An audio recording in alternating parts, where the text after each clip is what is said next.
What is up, you guys? It is your boy Phoenix Brenton here. In today's video, we are going to be talking about the Jacksonville Jaguars.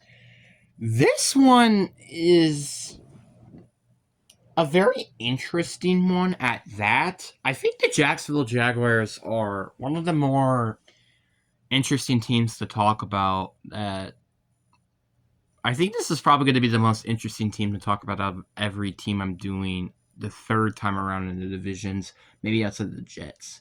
But before we get today's video, like and subscribe. We're on the road to getting to 700 subscribers. But anyway, enough said. And also, actually, one other thing. The playlist, I have every single team in there. If your favorite team isn't there yet, it's probably because I haven't recorded that video yet. But anyways, I hope you guys enjoy. Let's get into the video. And I'm going to start off with their off season, and I'm gonna be honest, fam. I'm looking at this off season, and I just can't see nothing but just garbage. Like Mangumbo Agba, he's all right. Nick Mullins, decent backup quarterback, but outside of that, they just did not do anything good, and they lost more than what they gained during the offseason, which is not a good thing because, by the way, if you forgot to mention, and I'm just going to say this right now, they had the fifth worst record last year, and now their team looks worse. That is not a good thing. But a lot of people have been saying, oh, it's because of the coaching, blah, blah, blah. I'm going to be honest with you, and I'm going to be strictly honest. It could be not because of the coaching. Doug Peterson, and I'm going to say this once and I'll say it again. Doug Peterson, this was his worst season of his coaching career. And that is not a question. That is just obvious. And you want to know why? It's probably because your roster was nothing but nuts and bolts. I'm going to be honest with you. It was just kind of nothing but nuts and bolts. Like, they had a solid group, and I understand why people could be frustrated with it, with them not doing great, but, sometimes people have down years. And I will be honest with you, when I look at this free agency, I just can't see anything good. And let's even look at their depth chart and just go over their team as a whole. Obviously, Trevor Lawrence, we don't know about Trevor Lawrence. He could be good, he could be mediocre, or he could be great or an elite quarterback. He literally could be anywhere in between them. He has a very decent high floor, but then also a very high ceiling of what he could potentially do with this year with their new head coach, which, by the way, I think is not a bad hire. But the one problem I do have with this hire, and I almost said the exact same thing with the Carolina Panthers when they hired Dave Canales, it is literally the factor that this guy had 1 year as their offensive coordinator, and now he's a head coach. That's why I'm very questionable with this hire. I've been also questionable with the Ben Johnson hire, and there's obviously rooms of concern, and this one has also a blatant red flag.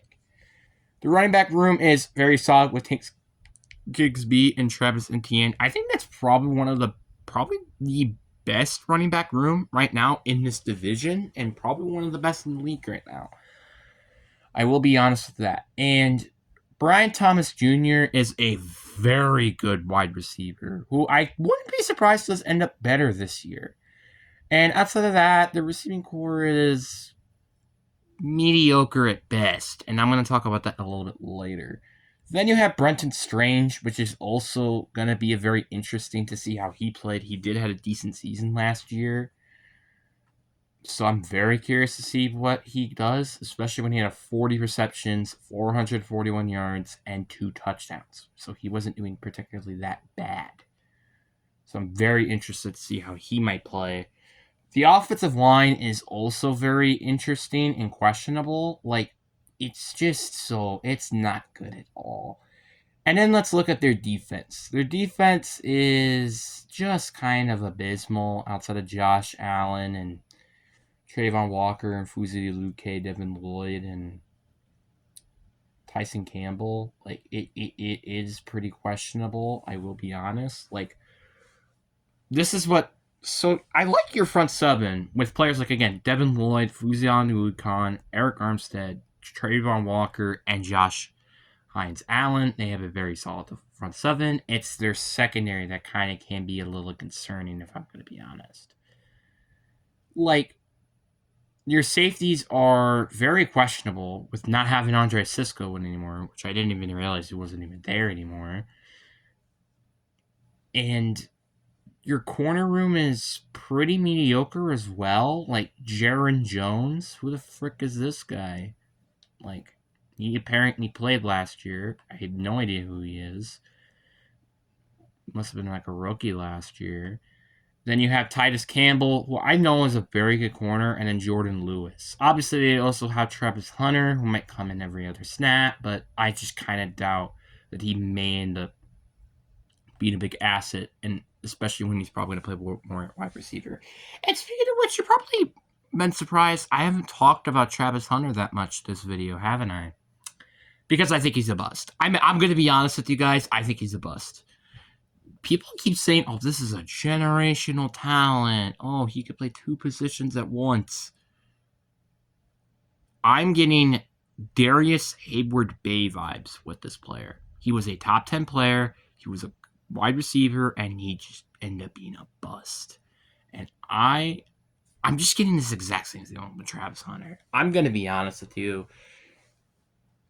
The concept of having a player play two positions is, I just think, a terrible idea, especially in the National Football League. Because college is one thing, playing two positions.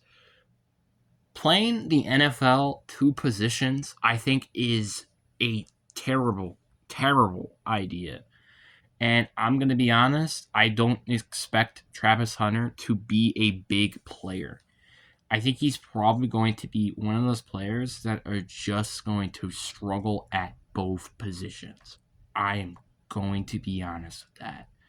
Travis Hunter, in my opinion, could come down to being one of the biggest draft busts of all time, in my personal opinion. And I don't think that's even a question. And you guys can maybe question me about that, but I'm going to be honest. It's just what it is. So overall, this team just has so many question marks, like the offensive line, the wide receiver core outside of Brian Thomas, and their secondary. So with that, it makes them pretty much a mediocre team. Which, again, I don't know why in RBT's video they say he was gonna win. Their team's gonna win the division. I just can't really see it unless Trevor Lawrence has like a crazy year. So now we're gonna go to best and worst case scenarios. Worst case scenario. I do think the Panthers will beat you with your week 1 opener, which you actually play at home. Then you're going to lose to the Bengals. I do think you will get the Texans a win at home. But then you're going to lose to the Niners. You're going to lose to the Chiefs. You're going to lose to the Seahawks. You're going to lose to the Rams. Actually, I think you might. I don't know. You're going to lose to the Raiders. You're going to lose to the Texans. You're going to lose to the Chargers. You're going to lose to the Cardinals. Like, again, you're just going to basically lose most of your games. You do get the win at home against Indianapolis. You do get the win at home against the Titans. But outside of that, I just see them probably losing most of your games. And that's where your worst case scenario, I probably give them... actually, I think you get the win at home against New York. Worst case scenario, I have this team going 3-4, 4-13. Never mind. So, not the lowest I've given a team, but definitely not the highest by any means in the imagination. And plus, most of those wins end up coming later in the season, so it could even be potentially lower. Now, best case scenario, you get the week 1 win against the Carolina Panthers. I do think you can get the win on the road against Cincinnati, so that means you start up with a 3-0 record and then lose on the road against the Niners. I still think you will be losing to the Seahawks and the Chiefs both on the road. I just think that's not a question, but you do get the win in London because normally you do. You get the bye week. You get to beat Las Vegas on the road. Then you lose to the Texans at home. I do think the Chargers beat you on the road. I think you can get the win on the road against Arizona, best case scenario. But you lose at home against Tennessee, then you get back-to-back wins. You still lose to the Broncos at home, but then you get the win on the road against Indianapolis and the win at home against Tennessee. So I give their best case scenario a 10-7. Give or take, I think this is a really, really mediocre team, but there is a chance it could be good. Like, again, but that's if Trevor Lawrence could really break out to what we all expected him to be heading in as the Jacksonville's quarterback.